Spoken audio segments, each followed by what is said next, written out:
Touring talkies ரசிகர்களுக்கு வணக்கம். Touring talkies சார்பாக பிரீமியம் மெம்பர்ஷிப்பை தொடங்கிய போது உங்களில் சிலர் அதை ஆதரித்தாலும் பெரும்பாலான ரசிகர்கள் அதை விரும்பலை அப்படின்றத உங்களுடைய பதிவுகளிலிருந்து என்னால் புரிந்து கொள்ள முடிந்தது. டூரிங் டாக்கீஸை பொறுத்த வரைக்கும் இதனுடைய பலமே நீங்கள் தான் அப்படின்றத நான் பல முறை சொல்லியிருக்கேன். அதனால் உங்களுடைய விருப்பத்துக்கு மாறாக அந்த ப்ரீமியம் மெம்பர்ஷிப்பை தொடர்றதில் எனக்கு விருப்பம் இல்லை. இன்று முதல் ப்ரீமியம் மெம்பர்ஷிப் என்பது ரத்து செய்யப்படுகிறது. அதனால் டூரிங் டாக்கீஸில் சாய் வித் சித்ரா மாரத்தான் உட்பட எல்லா நிகழ்ச்சிகளையும் நீங்கள் வழக்கம் போல கண்டு களிக்கலாம். ஏற்கனவே டூரிங் டாக்கீஸ் ப்ரீமியம் மெம்பர்ஷிப்புக்காக பணம் செலுத்தியிருக்கின்ற ஒரு சில ரசிகர்களுக்கு நான் எழுதியுள்ள 80 ஆண்டுகால தமிழ் சினிமா என்ற நூலையும் என்னவென்று சொல்வேன் என்ற நூலையும் அனுப்பி வைக்கிறதாக டூரிங் டாக்கீஸ் நிர்வாகம் முடிவெடுத்திருக்கிறது. பிரீமியம் மெம்பர்ஷிப் செலுத்தியுள்ள நண்பர்கள் உங்களுடைய விலாசத்தை மின்னஞ்சல் மூலமோ அல்லது வாட்ஸ்அப் மூலமோ உங்களுக்கு தெரிவித்தால் புத்தகங்கள் உடனடியாக உங்களுக்கு அனுப்பி வைக்கப்படும். நன்றி, வணக்கம்.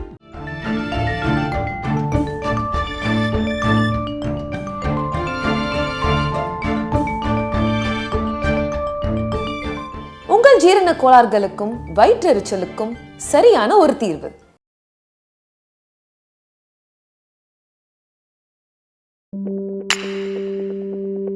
சாய் வித் சித்ரா.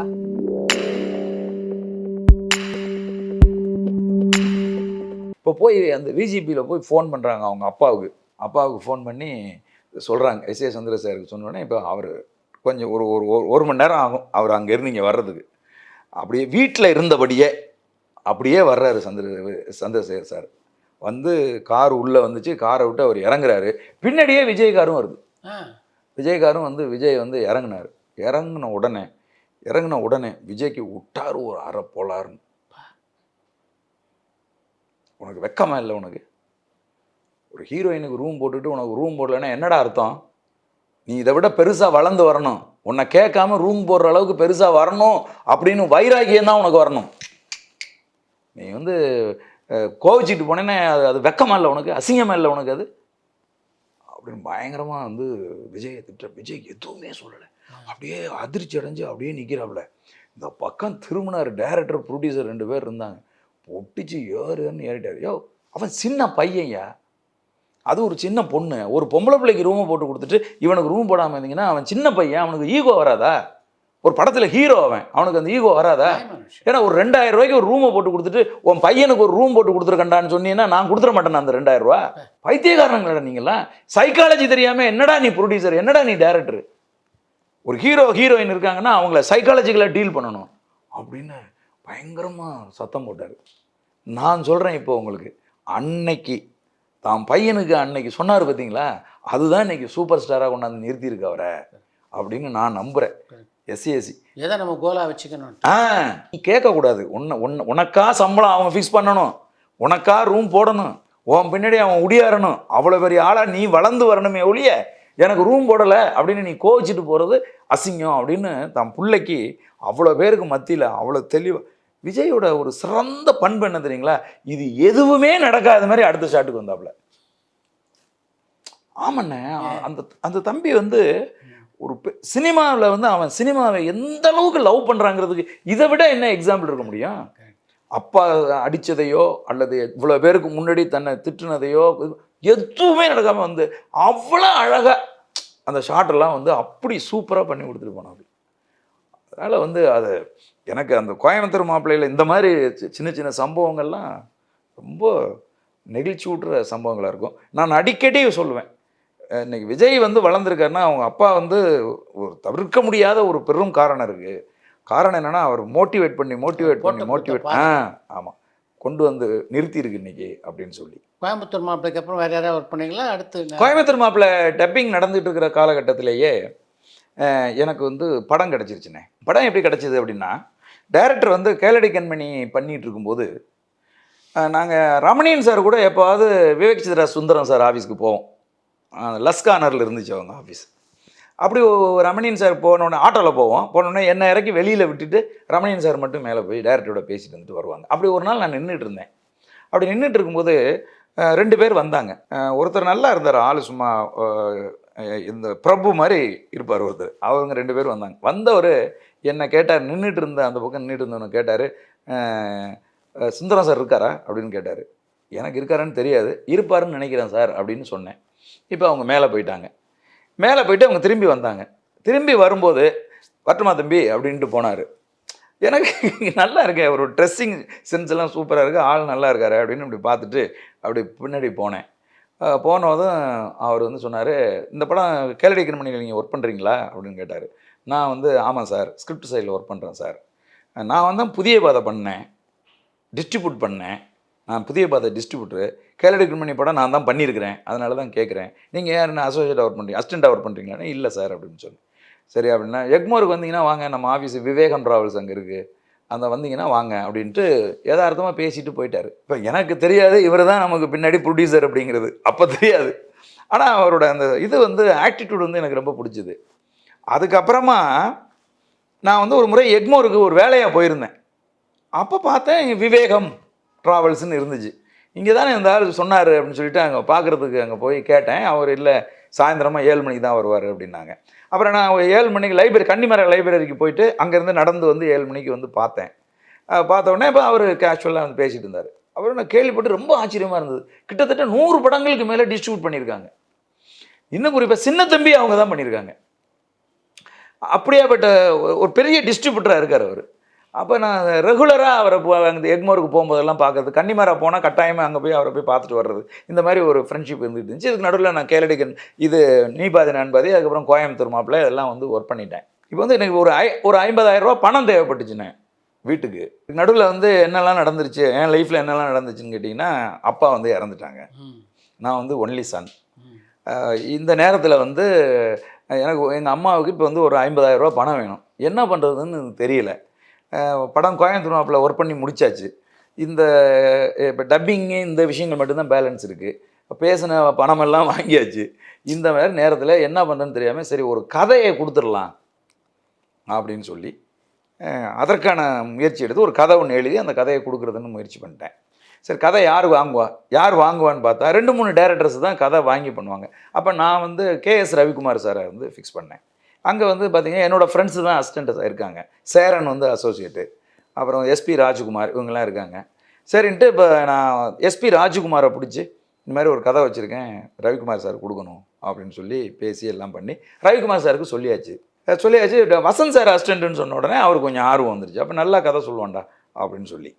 இதுக்கு நடுவில் வந்து SP ராஜ்குமார் வந்து டைரக்டர்கிட்ட கதை சொல்கிறதுக்கு நேரம்லாம் ஃபிக்ஸ் பண்ணி அந்த 4 மணிக்கு கதை சொல்ல போகும்போது, என்ன கதை வச்சுருக்க, சேரன் உன்னை பற்றி ரொம்ப பில்டப் பண்ணி வச்சுருக்கிறான், அந்த கதையை சொல்லு அப்படின்னு கேட்குறாப்புல. நான் வந்து கதையை சொல்கிறேன். சொன்ன உடனே SP ராஜ்குமார் என்ன சொல்கிறாப்புலன்னா, நான் உனக்கு அந்த 50,000 தர்றேன், இந்த கதையை நீ கொடுக்க வேணாம் அப்படின்னு சொல்கிறாப்புல. சரி இல்லைப்பா எனக்கு உடனே பணம் வேணும்ப்பா, நெருக்கடியாக இருக்குடா அப்படின்னு சொன்னால், இல்லை தலைவரே நான் இந்த கதையை இதுதான் என்னோடய முதல் படமாக நான் பண்ணுறேன், நீங்கள் கதையை எனக்கு கொடுத்துருங்க, நீங்கள் போய் ஏதாவது சொதப்பிட்டு வாங்கன்ட்டார். நான் போய் சொதப்பிட்டு ரவிக்குமார் சார்ட்டு திட்டு வாங்கிட்டு வந்துட்டேன். ரவிக்குமார் சார் திட்டினதை விட சேரன் என்னை அடிக்கடியே வர்றாப்புல. அவ்வளோ ரெக்கமெண்ட் பண்ணியிருக்காங்க. என்னடா பைத்திய மாதிரி வந்து உளறிட்டு இருக்க அப்படின்னு சொல்லி. இப்போ ராஜ்குமாருக்கு SP ராஜ்குமாருக்கு ஏதோ ஊரில் ஒரு பிரச்சனைன்னு சொல்லிட்டு அவர் நைட்டாக ஊருக்கு கிளம்பி போயிட்டார். எனக்கு வந்து பணம் கிடைக்கல, என்ன பண்ணுறதுன்னு தெரியல. அவர் இப்போ தானே சார் செல்ஃபோன்லாம் வந்திருக்கு, அப்போ செல்ஃபோன் வேறு இல்லை, கம்யூனிகேட் பண்ண முடியாது. இந்த மாதிரியான ஒரு சூழ்நிலையில் நான் திரும்ப சிங்காரவேலனை போய் பார்க்குறேன். சிங்காரவேலனை போய் பார்த்து, அண்ணன் இந்த மாதிரி எனக்கு ஒரு பிரச்சனையாக இருக்குண்ணே, என்கிட்ட ஒரு கதை இருக்குண்ணே, யாராவது ஒரு டைரக்டருக்கு சொல்லுங்கண்ணே அப்படின்னு சொன்னேன். ஒரு பிரபலமான இயக்குனர் ஒருத்தர், ஸ்டார் டைரக்டர் ஒருத்தர், அவருக்கு ஒரு லெட்டர் எழுதி கொடுக்குறாரு எனக்கு. தம்பிக்கு இவ்வளவு 50,000 பணம் தேவைப்படுது, ஒரு கதை வச்சுருக்காரு, அந்த கதையை வாங்கிக்கிட்டு நீங்கள் அவருக்கு கொஞ்சம் உதவுங்கன்னு சொல்லி அந்த டைரக்டரை நான் பார்க்க போனேன். அந்த டைரக்டர்கிட்ட என்னோடய கதையை நான் சொன்னேன். கதை அவருக்கு ரொம்ப பிடிச்சி போச்சு. பிடிச்சி போய் நீ வந்து ஒரு வாரம் கழிச்சு என்னை வந்து பாரு அப்படின்னு சொன்னார். நான் உனக்கு அந்த அமௌண்ட்டை உனக்கு கொடுத்துட்றேன், இந்த படத்தை நம்ம பண்ணுவோம் அப்படின்னு சொல்லிட்டாரு. சரின்ட்டு நான் போய் இந்த கேட்டை திறக்கும்போது அவர் என்னை கூப்பிட்டாரு. தம்பி இதே மாதிரி உல்டா வெர்ஷனாக என்கிட்ட ஒரு கதை இருக்குது, நான் அந்த படத்தை பண்ணும்போது நீ ஓன் கதைன்னு நீ நினச்சிக்காத அப்படின்னு சொன்னார். உடனே நான் அப்செட் ஆகிட்டேன். அந்த கதையை காலி பண்ண முடிவு பண்ணிட்டாரு. அப்புறம் நான் நடந்தே ரூமுக்கு வந்துட்டு போய் சிங்காரவேலனை பார்த்து, அண்ணன் இப்படி சொல்கிறாருண்ணே அப்படின்னு சொன்னேன். அப்படிலாம் இருந்துச்சுன்னா நான் விட மாட்டேன், நீ ஒன்றும் கவலைப்படாத, நான் பார்த்துக்கிறேன், இப்போவே சொல்லுவோம் கதை எனக்கு அப்படின்னு சொல்கிறார் அவர். சரி, இந்த சூழ்நிலையில் என்னுடைய மிக நெருங்கிய நண்பர் ஒருத்தர் கதாக்கா திருமாவளவன், அவர் வந்து அந்த அந்த நான் சொல்கிறேன் அந்த ஸ்டார் டைரக்டர்கிட்ட வேலை செய்கிறாரு. அப்போ அவர் அன்னைக்கு நைட்டு என்னை வந்து, ஏன்னா இவங்கள்ட்டெல்லாம் நான் சொல்கிறேன், எங்கள் டீம் இருக்குல்ல சார், நாங்கள் வந்து ஒரு அதாவது இந்தியா டுடேல வந்து நாங்கள்லாம் டைரக்டர் ஆனதுக்கப்புறமா ஒரு அட்டைப்படம் ஒன்று வந்துச்சு தமிழ் இந்தியா டுடேல, ஒரு கூட்டு பறவைகள் அப்படின்னு. அந்த மாதிரி நாங்கள் ஒரே கூட்டு பறவைகளாக இருப்போம் எல்லாரும். அப்போ எல்லாருக்குமே எல்லாரு கதையும் தெரியும், ஒருத்தர் டிஸ்கஸ் தெரியும். ஆமாம், தெலுங்கில் கருணாகரன், தினந்தோறு நாகராஜ், எஸ்பி ராஜகுமார், நம்ம சசி, எங்கள் வெளி சர்க்கிளில் வந்து பார்த்திங்கன்னா லிங்கசாமி, ஹரி, சேரன், இவங்க நாங்கள் எல்லாருமே ஒரு கூட்டு பறவைகள் தான். அருமை. அப்போ எல்லாருக்குமே எல்லார் கதையும் தெரியும். அப்போ என் கதை தெரிஞ்சுன்னா, இன்னும் எங்கள் டைரக்டர் வந்து பார்த்தியாடா அப்படின்னு வந்து கோபமாக கேட்குறானு. ஆமாம் பார்த்தேன், கதை சொன்னியா, சொன்னேன் அப்படின்னு பயங்கரமாக என்னை பிடிச்சி திட்டுறான். இந்த மாதிரி வந்து அம்மா அப்பாங்கிறான், அப்பா அம்மாங்கிறான், உன் கதையை அப்படியே உல்ட்டா பண்ணி எங்கள்கிட்ட சொல்லி ஷூட்டிங் போகிறோம்டா அப்படின்னு சத்தம் போட்டேன். பணத்தை கொடுத்து அந்த கதையை வாங்குறதுல அவ்வளோ பிரச்சனை இருக்கு. நான் ரொம்ப என்னுடைய இந்த சினிமா உலகமே நொறுங்கி போச்சுண்ணே. இந்த நம்பிக்கையற்ற தன்மை இருக்குல்ல, இதை என்னால் ஜீரணிக்கவே முடியல. ஏன்னா ஊரில் நிலப்பலங்கள் இருக்குது, நம்ம போய் விவசாயம் பார்த்துக்குவோம், இது சரிப்பட்டு வராது அப்படின்னு நான் முடிவு பண்ணி உண்மையே நான் ஊருக்கு போகிறதுன்னு முடிவு பண்ணிட்டேன். அன்றைக்கி நைட்டு ஃபுல்லாக நான் தூங்கவே இல்லை. அடுத்த நாள் என் ரூம் முழுசுமே புத்தகங்களால் நிறைஞ்சிருக்கும். புத்தகம் பூராத்தையும் எடுத்து ஒரு கடையில் போய் அட்டைப்பெட்டி வாங்கிட்டு வந்து எல்லாத்தையும் பார்சல் பண்ணி, என்னுடைய அரை நண்பன் வந்து சாப்ளின் பாலு, நடிகர் சாப்ளின் பாலுக்கிட்ட நான் சொல்கிறேன், இல்லை பாலு, எனக்கு சினிமா ஒத்து வராது, சினிமா வந்து ஃப்ராடு பசங்களோட ஒட்டுமொத்த உருவமாக இருக்குது, நான் இங்கே இருந்தேன்னா கொலகாரனாக மாறிடுவேன், இது சரிப்பட்டு வராது, நான் ஊருக்கு கிளம்புறேன் அப்படின்னு சொல்லி புத்தகங்கள்லாம் எடுத்து எல்லாத்தையும் கட்டி எல்லாம் ரெடி பண்ணி வச்சாச்சு. இது எல்லாத்தையும் பஸ்ஸில் தூக்கி போட்டுட்டு நம்ம கிளம்பிடுறதுன்னு. அப்போ எனக்கு ஒரு சின்ன இது என்ன சொல்லுதுன்னா, முதலாளிகிட்ட போய் ஒரு வார்த்தை சொல்லிட்டு போயிடலாம். விவேகன் டிராவல்ஸ் ஓனரை எல்லோரும் முதலாளின்னு வாங்க, அவங்க வேலை செய்கிறவங்களாம், அது நானும் முதலாளி அப்படின்னு சொல்லிட்டு முதலாளிகிட்ட ஒரு வார்த்தை சொல்லிட்டு போயிடலாம், நல்ல மனுஷன் அவர் அப்படின்னு சொல்லிட்டு அன்றைக்கி கிளம்பி நான் இங்கேருந்து முதலாளிகிட்ட சொல்கிறதுக்கு போகிறேன். எப்படி வந்து லைஃப் வந்து ட்விஸ்ட் ஆகுது பாருங்கள், காலம் தான். ஆமாண்ணே.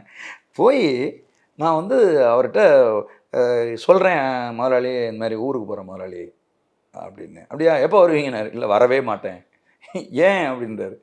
இது சினிமா வந்து ரொம்ப நேர்மையற்றதாக இருக்குது முதலாளி, எனக்கு சரிப்பட்டு வராது, நான் வந்து ஊருக்கு போகிறேன். என்ன நடந்துச்சு, என்ன விஷயம் சொல்லுங்கன்னாரு. நான் இந்த மாதிரி என்னை வந்து ஒரு டைரக்டர் என் கதையை வந்து இந்த மாதிரி ஏமாற்றி இது மாதிரி பண்ணிட்டாரு, எனக்கு இதெல்லாம் வந்து நான் ரொம்ப டென்ஷன் ஆகிடுவேன் முதலாளி, பிரச்சனை ஆகிடும், அதனால் நான் ஊருக்கு போகிறேன், நான் இப்போ சென்னைக்கு வந்தேன்னா உங்களை வந்து சந்திக்கிறேன் அப்படின்னு சொன்னதும் அவர் என்ன சொன்னார், அங்கே போய் உட்காரு அப்படின்னாரு.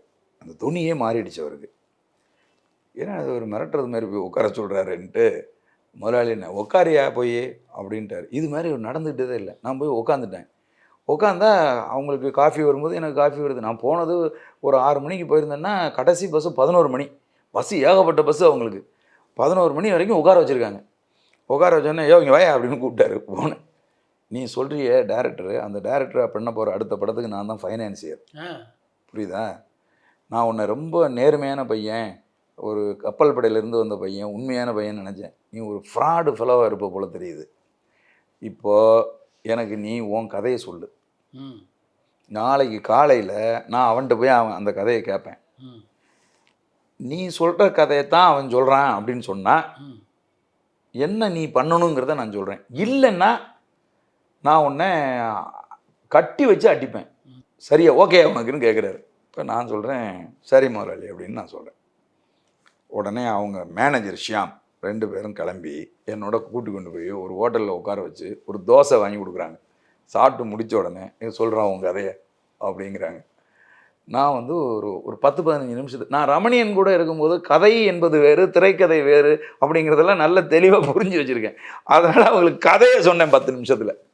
திரைக்கதை சொல்லுவாங்களா அப்படி சொல்லாமல், ஓப்பன் பண்ணா அப்படின்லாம் சொல்லாமல் கதையை சொல்கிறேன். ஐடியா அதை கேட்டுக்கிட்டு நீ நாளைக்கு ஈவினிங் வான்னு சொல்லிட்டு கிளம்பி போய் ஷியாம் இவனை கொண்டு போய் ஸ்கூட்டரில் கொண்டு போய் இவன் வீடு எங்கே இருக்குன்னு பார்த்துக்க அப்படி மிரட்டுறது மாதிரி இருக்குது எனக்கு அப்படின்னு. இப்போ ஷியாம் வந்து வண்டியில் ஏறிக்கிட்டு முதலாளியை பற்றி உனக்கு தெரியாது, அவர் ரொம்ப நேர்மையானவர், நீ தப்பான ஆளுன்னு சொன்னால் அவர் வாழ்க்கை முழுசும் அவர் கண்ணில் முழிக்க முடியாது அப்படி இப்படின்னு என்னை மிரட்டிக்கிட்டு போகிறாங்க. கொண்டாந்து என்னை ரூமில் கொண்டாந்து வடபழனியில் இறக்கி விட்டாங்க. இப்போ இறங்கியாச்சு. இப்போ அடுத்த நாள் போவோமா வேணாமா, வேறு ஏதாவது ஒரு கதையை அந்த ஆள் சொன்னான்னா நம்மளை இருந்தாலும் அடிச்சு விடுவானே அப்படின்னு பயந்துக்கிட்டு நான் இங்கேருந்து போனேன். போன உடனே முதலாளி வந்து என்னை கூப்பிட்டு கேட்டார், நீ சொன்ன அந்த கதையை எத்தனை நாளில் நீ டைரக்ட் பண்ணேன்னா எத்தனை நாளில் முடிப்பேன்னு கேட்டார். எடுத்த உடனே எனக்கு திக்குமுக்கு ஆடி போச்சு. என்ன சொல்கிறேன்னு தெரியல. நான் வந்து ஒரு 50 நாள் 60 நாளில் முடிச்சிடுவேன் அப்படின்னு சொன்னேன். சரி, என்ன பட்ஜெட்டில் முடிப்பேன் அப்படின்னு கேட்குறாரு. நான் வந்து ஒரு 1 கோடி ரூபா இருந்தால் முடிச்சிடலாம் அப்படின்னு சொல்கிறேன். ஷியாமை கூப்பிட்டு சொல்கிறேன், ஷியாம், நம்ம 2 பேரும் ஒரு 1 கோடி ரூபாயை எடுத்துகிட்டு போகும்போது ரோட்டில் தொலைச்சிட்டோம்னு நினச்சிக்குவோம். இவன் வந்து 60 நாளில் படம் முடிச்சிடுவேங்கிறான். இன்னொரு 60 நாள் டைம் கொடுப்போம். 120 நாள் டைம். 120 நாளுக்குள்ளே அந்த படத்தை முடிச்சு கொடுக்க சொல்லுவோம். நம்ம படம் ஆரம்பிச்சிருவோம். இவன் தான் டைரக்டர் அப்படின்னு சொல்லிட்டாங்க. அப்படி ஆரம்பிச்சது தான் அந்த பூமணி கதை தான். தமிழக அரசினுடைய சிறந்த கதாசிரியருக்கான விருதை பெற்றுத்தந்த கதை அது. எந்த காலகட்டத்தில் அந்த கதையை எழுதினீங்க? அந்த ஒன்றும் இல்லைண்ணே, எனக்கு காசு வேணுங்கிறதுக்காக ரூமில் உட்காந்துக்கிட்டு ஒரு ஓவர் நைட்டில் எழுதிட்டேண்ணே. அந்த நிர்பந்தத்தின் அடிப்படையில் ஓவர் நைட்டில் காசு வேணுங்கிறதுக்காக நான் எழுதிட்டேன். நான் எழுதின கதை, பூமணி கதை வந்து அந்த ப்ரொடியூசர் வந்து எனக்கு சொன்னது ஒன்றே ஒன்று தான். மதிப்புக்குரிய விவேகன் டிராவல்ஸ் ஓனர் விவேகானந்தன், அவங்க தான் வந்து இந்த படத்துக்கு வந்து ப்ரொடியூசர். அவங்க தான் எனக்கு வந்து கடவுள். இப்போ இந்த மாதா பிதா குரு தெய்வம்னு சொல்லுவோம்லண்ணே. மாதாவை நமக்கு தெரியும், பிதாவை தெரியும், குருவை தெரியும், தெய்வத்தை மட்டும் நமக்கு தெரியாதுல்ல. அந்த தெய்வங்கிற கேரக்டர் வந்து ஒரு மனுஷனாக தான் இருப்பாங்க. அது விவேகானந்தன் தான். அது என்னை பொறுத்தவரையில் அது வந்து எனக்கு விவேகானந்தன் தான். ஏன்னு கேட்டால், எங்கள் அப்பா உயிரோடு இருந்தாலும் என்னை நம்பி ஒரு 10,000 ரூபா கொடுக்க மாட்டாங்க, கிராமத்தில் உள்ள மனுஷன். ஆனால் நம்ம 1 கோடி ரூபாயை ரோட்டில் எடுத்துகிட்டு போவோம், அது காணாமல் போச்சுன்னு நினச்சிக்குவோம். இவன்ட்டு அந்த பணத்தை கொடுப்போம்னு சொல்கிறது வந்துண்ணே எப்படின்னா அது பெரிய விஷயம். சொல்லுங்கள். அப்போ அவர் வந்து எனக்கு அன்னைக்கு வந்து அவர் அந்த படத்தை எனக்கு ஒப்படைச்ச போது அவர் சொன்னது ஒன்றே ஒன்று தான். அது என்னென்ன, எனக்கு இசை இளையராஜாவாக இருக்கணும், வேற நீ யாரை வேணாலும் என்ன வேணாலும் பண்ணிக்கப்பா, மியூசிக்கு இளையராஜாங்கிறாரு. எனக்கு நீங்கள் யாரை வேணாலும் நீங்கள் சொல்லுங்க, நான் போட்டுக்கிறேன், மியூசிக் இளையராஜா சார் மட்டும் வேண்டாம் அப்படிங்கிறது என்னுடைய கருத்து. ஏன் பயம்? ராஜா சார் வந்து ஒரு மிகப்பெரிய லெஜண்ட். நமக்கு மியூசிக்கை பற்றி ஒன்றுமே தெரியாது. நான் வந்து எப்படி ராஜா சார் கூட, நான் வசந்த் சார்கிட்ட வேலை செய்யும்போது இளையராஜா சார்கிட்ட போவோம். நீ நினைக்காத நாளில் கம்போசிங்க்கு போவோம், ஆட்டோவில் போவோம். அந்த பிரசாத் லேப் கேட் இருக்குல்லண்ணே, அந்த இடத்துல என்னை இறக்கி விட்டுட்டு டேரக்ட் போயிடுவார். அப்போ அந்த கேட்டுக்கு வெளியில் நின்று அந்த சோகத்து பக்கமாக நின்று எட்டி எட்டி பார்க்குறது, எங்கேயாவது இளையராஜா சார் தெரிவாரான்னு. சரி, அப்போ டேரக்டரும் ஆட்டோ விட்டு இறங்கி சட்டையெல்லாம் இன் பண்ணியிருப்பார். அப்போ சட்டையெல்லாம் சரி பண்ணிட்டு அப்படி ஒரு பயபக்தியாக அதுக்குள்ளே நுழைவாங்க. அப்படியே பார்த்துட்டு எப்படி நம்ம அவரை மியூசிக் டைரக்டரை வச்சு அவர்கிட்ட சுச்சுவேஷன் சொல்லி எப்படி நம்ம வந்து வேலை வாங்குறது. அதனால் நான் கையெடுத்து கும்பிட்றேன், அவர் மட்டும் வேணாம், தேவா சாரை வச்சு நான் பண்ணுறேன், எனக்கு இளையராஜா சார் வேணாம் அப்படின்னு. ப்ரொடியூசர் வந்து இளையராஜா சாரோட ஒரு மிகப்பெரிய ஃபேன். ரொம்ப இப்போ வரைக்கும். இப்போ கூட சார் வந்து தூத்துக்குடிக்கு போனாங்கன்னா முதலாளி வீட்டில் தான் தங்குவாங்க. இளையராஜா சார் போனாங்கன்னா முதலாளி வீட்டில் தான் தங்குவார். அந்த அளவுக்கு வந்து அவர் வந்து இளையராஜா மேலே ஒரு பெரிய பக்தர் அவர். இப்போ தம்பி, நீ படம் பண்ணணும்னு சொன்னேன், ஒருத்தன் ஏமாற்றிட்டானே, நான் வந்து எல்லாத்துக்கும் ஒத்துக்கிட்டேன். என்னோட விருப்பம் இளையராஜா மியூசிக்காக இருந்தால் தான் இந்த படத்தை நான் பண்ணுவேன், இல்லைன்னா நான் பண்ண மாட்டேன் அப்படின்ட்டார். ஸோ அந்த அளவுக்கு வந்து அவர் வந்து இளையராஜா மேலே வந்து ரொம்ப ஒரு இதுவாக இருந்தவர். ஆனால் நான் நினச்சதுக்கு நேர் எதிர்மாறா ராஜா சார் வந்து என்னை வந்து தன்னுடைய சொந்த பிள்ளை போல் அரவணைச்சு என்னுடைய வெற்றி இருக்கு இல்லைங்களா, என்னோட வெற்றியில் மிகப்பெரிய பங்கு, அந்த பூமணி படத்தோட வெற்றியில் மிகப்பெரிய பங்கு வந்து இளையராஜா சார் தான். அந்த வெற்றி இளையராஜா சார் கையால் எனக்கு வந்து தங்க தாம்பாளத்தில் வைத்து கொடுக்கப்பட்டது இந்த வாழ்க்கை. எனக்கு இளையராஜா சார் இல்லை அப்படின்னு சொன்னால் அந்த வெற்றியை நான் வந்து அடைஞ்சிருக்க முடியாது. இப்படியான ஒரு உழைப்பை வந்து ராஜா சார் வந்து போட்டாங்க. அந்த பாட்டு எம்பாட்டு. அப்போ சன் டிவி ஆரம்பிச்சிருந்த நேரம், சன் டிவியில் வந்த முதல் சினிமா விளம்பரமே என்னோடய விளம்பரம் தான். அதை நான் எப்படி பண்ணியிருந்தேன் அப்படின்னு கேட்டிங்கன்னா, ஸ்டில்ஸை வச்சு பண்ணியிருந்தேன். பிரகாஷ்ராஜ், மணிவண்ணன், இவர் தேவயானி, முரளி, இவங்க ஸ்டில்ஸ்லாம் வச்சு பண்ணியிருந்தேன். கடைசியாக ஒரே ஒரு விஷுவல் மட்டும் வரும். அது என்னென்னா, ஹார்மோனியத்துலேருந்து ராஜா சார் இப்படி திரும்பி பார்ப்பாங்க. அப்படி திரும்பி பார்க்கும்போது எம்பாட்டு நெஞ்சு நிற்கும் பூங்காத்து பூமணி அப்படின்னு வரும். இது ஆயிரக்கணக்கான தடவை திரும்ப திரும்ப திரும்ப போட்டுக்கிட்டே இருந்தாங்க சன் டிவியில். இது பெரிய அளவில் என்னை கொண்டு போய் வந்து சேர்த்துச்சு. பாடல்கள், எல்லா பாடல்களுமே பெரிய வெற்றி அடைஞ்சுது. அது அந்த அடையாளம் தான் இன்றைக்கி நான் உங்களோட உட்காந்து பேசிகிட்டு இருக்கேன். முதல்ல ஆரம்பித்தாலும் தேவயானி கொடுத்த ஒத்துழைப்பின் காரணமாக தான் தொடர்ந்து உங்கள் படங்கள் பலவற்றில் வந்து பார்த்தீங்கன்னா ஆட்கள் கதாநாயகன் கூட மாறி இருக்காரு, தேவயானி மட்டும் மாறணும். நான் வந்து கண்டினியூவாக வந்து மணிவண்ணன் சார் கூட 5 படம் வேலை செஞ்சுருக்கேன். அவரும் தொடர்ந்து. ஆமாம், 4 படங்கள் வந்து வடிவேல் கூட வேலை செஞ்சுருக்கேன். அப்புறம் வந்து தேவயானி கூட 4 படங்கள் வேலை செஞ்சுருக்கேன். ராஜா இனிமே உங்களுக்கு மியூசிக் டைரக்டர் இல்லை. இப்படி அவர் சரித்திரத்தில் இந்த மாதிரி வீட்டுக்கு போனது இல்லை. அதனால அப்பா இங்கே வாங்க, எல்லாம் பொருளெல்லாம் எடுத்து வைங்க, நமக்கு ஒரு ஃபோன் வரும், ஃபோன் வந்தோடனே நம்ம எல்லாம் கிளம்பிடுவோம் அப்படின்னு சொல்லி எல்லாத்தையும் பேக்கிங் பண்ணிட்டு இருக்காங்கண்ணே. உங்களுடைய இயக்கத்தில் சங்கீத திருநாள் அப்படின்னு ஒரு படத்தை எடுக்கலாம் அப்படின்னு இளையராஜா முடிவு பண்ணுற அளவுக்கு உங்களுக்கு இளையராஜாவுக்கு முடிய எங்கே நெருக்கம் பிறந்தது? ராஜா சாருக்கு அந்த விருப்பம் வந்து ஏற்பட்டுச்சு. ஏன்னா அவருக்கு வந்து நான் கொஞ்சம் வித்தியாசமாக கதை சொல்கிறேன், வேகமாக படம் பிடிச்சிடுறேன் அப்படிங்கிறதுல அவர் ராஜா சாருக்கு வந்து ரொம்ப விருப்பம். குறிப்பாக வந்து எம்பாட்டு பரபரப்பான சினிமா செய்திகள், நட்சத்திரங்களின் பேட்டிகள், சினிமா வரலாறு ஆகியவற்றை பார்க்கவும் படிக்கவும் உங்களுக்கான இணையதளம் touringtalkies.co.